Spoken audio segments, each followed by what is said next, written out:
একটা ওয়ার্ড দেখছেন, গ্লাস লাগাই, কিন্তু মাঝখানে গ্লাস, বুঝতেছেন? সেই না ডিজাইনটা সেই পরে একটা ডিজাইন, হ্যাঁ সেই সুন্দর একটা ডিজাইন লাগাতে নিতে পারবো না, অরিজিনাল আকাশ কাঠ, বুঝতে পারছেন?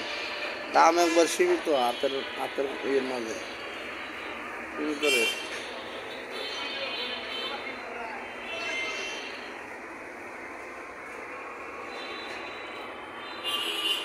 আসসালামু আলাইকুম। ভিডিওটা ভালো লাগলে চ্যানেলটা সাবস্ক্রাইব করে দিবেন।